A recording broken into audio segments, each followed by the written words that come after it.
안녕하세요. 매일 재테크하는 남자 리치판다입니다. 오늘도 부동산 뉴스 속에 감춰져 있는 투자적 인사이트 함께 나눠보도록 하겠습니다. 5월 2일 날 원희룡 국토교통부 장관은 인사청문회를 참여했습니다.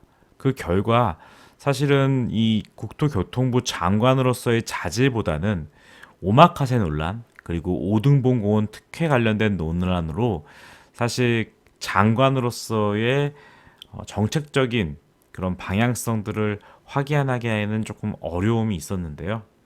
하지만 그 와중에도 투자자라면 생각하고 짚고 넘어가야 될 부분이 있어서 여러분한테 알려드리려고 합니다. 자, 부동산 규제 지역 해제 요구에 대해서 원희룡 후보자는 면밀히 검토하겠다라고 이야기했는데요. 사실 이 지자체별로 규제 지역 해제 요구가 빗발치고 있는 상황이다라고 이야기를 하고 있었거든요. 실제로 관련 기사를 조금 보겠습니다. 보시면은 이 조정 지역 관련된 부분이 빗발치고 있다라고 하는데 그럼 과연 투자자라고 하면요. 어디인지에 대한 관심을 갖고 있으셔야 돼요. 지금 사실상 전국 투기 과열 지역 49곳, 조정 대상 지역 112곳이나 유지되고 있는 상황이기 때문에 거의 웬만한 지역들은 다 조정 지역으로 묶여 있다고 보시면 되거든요. 근데 이 부분과 관련해 가지고 좀 부동산 관련된 시세가 약간 조정 국면에 보이고 있고 그리고 일부 단지들에서는 미분양이 늘어나고 있다 보니까 요거를 좀 해제해 달라라는 요청이 많이 생겼다는 겁니다. 실제로 보면은 가장 이제 미분양이 좀 심각해지고 있는 대구 그리고 울산 중남구, 천안, 광주, 창원, 포항, 관양, 순천 이런 지방뿐만 아니라요. 경기도 내에서도 김포, 동두천, 안산, 파주 이런 지역들이 규제 지역을 해제를 지속적으로 건의했다라고 합니다.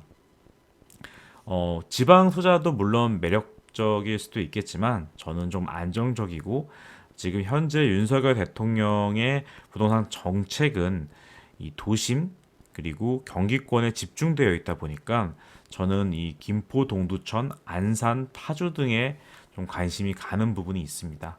자, 그럼 과연 미분양 현황 관련된 건 어떨까요? 지금 보시면 전국적으로 22년 2월 통계 데이터까지 나와 있는데 21년 11월까지는 14,000원으로 안정적으로 감소 추세를 보이다가 갑자기 이제 작년 말부터 해서 증가폭을 키워가면서 현재는 2만 5천 가구 정도가 미분양 주택입니다. 다만 보면 좀 22년 2월 달이니까 과거 데이터이기 때문에 현재 기준으로 봤을 땐 더 많이 늘어나지 않았을까라는 생각을 가질 것 같은데요. 그래서 제가 좀 더 디테일하게 말씀을 드려보겠습니다. 자, 보시면요. 경기도청 홈페이지로 들어가신 다음에 이 정보 경계 탭을 보시게 되면요. 여기 경기도 현황이라는 곳이 있고요.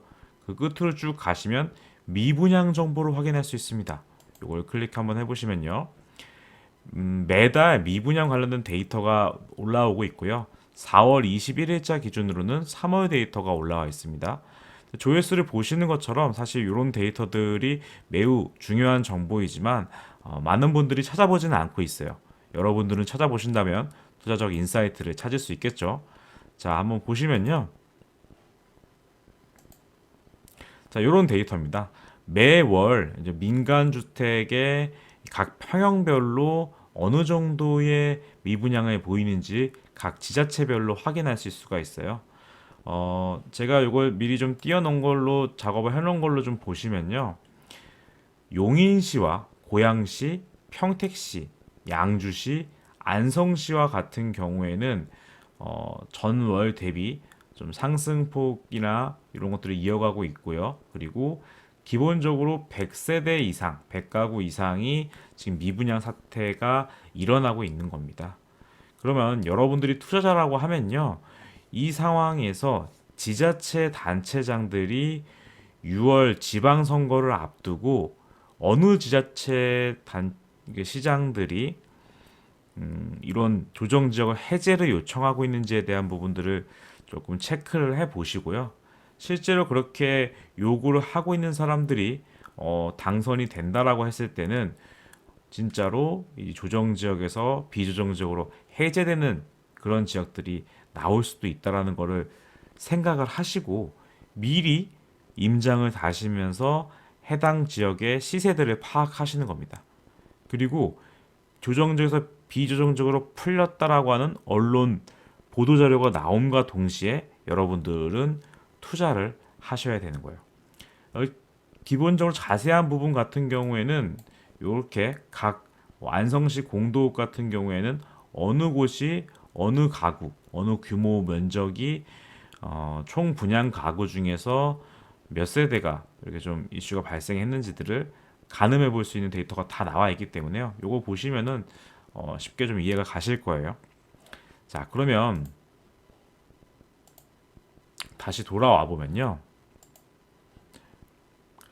자, 예전에 2020년만 하더라도 이제 실미도가 조정 지역으로 포함이 되다 보니까 무인도가 조정 지역 포함되다 보니까 조롱 댓글들이 정말 많이 달렸었는데 이제는 그런 조롱이 아니라 실질적으로 비조정 지역 요건을 갖추면서 조정 지역에서 비조정 지역으로 해제되는 곳들이 나올 수 있는 그런 여건을 갖췄다는 것이고요.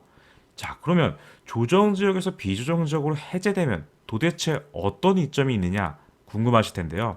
먼저 첫 번째로는 다주택자라고 하더라도 양도세 중과 없이 일반 과세로 매도할 수 있게 됩니다.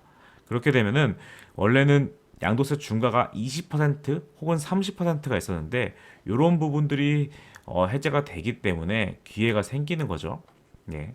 그리고 실제로 물건이 나올 수가 있기 때문에 비조정 지역 물건에 대한 그런 가능성이 생기는 거고요. 두 번째는 다주택자가 단기 보유 특별공제를 받을 수 있게끔 됩니다. 여기 사실 매우 메리트가 있는 것이 오랫동안 보유하게 되면은 장기 보유 특별공제로서 세액 혜택을 받을 수 있거든요. 어차피 다주택자 같은 경우에는 일반 과세를 받는 게 최대인 거고 비과세를 받을 수 없기 때문에 이 장기 보유 특별공제를 받는다는 메리트가 상당히 높기 때문에 다주택자들이 이런 이유 때문에 추가적으로 투자에 참여할 확률이 높다고 보시면 되고요. 세 번째는 1주택자 입장에서 봤을 때도 이 양도세 비과세 부분에 대한 것들이 비거주만 하고 보유로 2년만 있으면 됩니다. 원래는 조정지역 이상 같은 경우에는 실거주 2년 요건을 갖춰야지만 비과세를 받을 수 있었던 거에 비해서 실제 거주할 필요가 없습니다. 그냥 보유만 2년 하면은 비과세를 받을 수 있다는 것도 매력적이고요. 네 번째는 일시적 1가구 주택을 받을 때 이 비과세를 판다고 했을 때는 몇 년 내에 기존 존전주택을 매도하느냐와 관련된 이슈가 발생을 하는데 비조정적 같은 경우에 넉넉하게 줍니다. 즉 3년 내에 기존 주택을 매도하는 형태가 되기 때문에 이 2주택 포지션으로 최대 3년까지 유지하다가 본인이 판단하에 적절히 매도를 하시면 되니까 좀 운영의 폭이 넓어지죠. 마지막 다섯 번째는 종합부동산세 관련해서 2주택 이상일 때는 추가 과세가 들어가는 부분이 있는데 이 비조정 지역 같은 경우에는 그건 추가 과세로부터 제외를 받습니다. 즉 다주택자나 1주택자, 무주택자 모두에게 조정 지역에서 비조정 지역으로 해제됐을 때 장점이 발생하기 때문에요. 실거주 혹은 투자자들이 많이 유입될 수 있는 여건을 갖춰줍니다. 무엇보다 이제 무주택자 같은 경우에는 비조정 지역을 매수할 경우에는 여러 가지 혜택 중에서도 LTV, 대출 관련된 혜택들이 있고 그런 부분들이 실제로 매수하는 데는 큰 영향을 줄 수 있기 때문에 여러분들이 투자자라고 하면은 조정 지역에서 비조정적으로 해제할 수 있는 가능성이 높은 단지들을 미리 파악하시고 해당 단지의 임장을 통해서 정확한 시세를 파악하신 다음에요. 아까 말씀드렸던 것처럼 조정 지역에서 비조정적으로 풀리는 그 타이밍을 놓치지 마시고 투자를 하신다고 하면 여러분이 매수하신 이후에 투자자들이 우르르 들어올 거예요. 그렇다고 하면은 여러분들한테 좋은 기회가 될 것입니다. 아셨죠? 네, 오늘도 여러분들한테 조금이라도 도움되는 정보를 알려드리기 위해서 저 리치판다가 함께 했고요. 매일 뉴스 브리핑 관련된 컨텐츠는요. 매일 아침 7시에 업로드할 예정입니다. 여러분, 제가 열심히 이렇게 하고 있는 만큼 여러분들 꼭 좋아요와 구독 부탁드릴게요. 그러면 저는 양질의 컨텐츠로 여러분 찾아뵙도록 하겠습니다. 우리 또 만나요.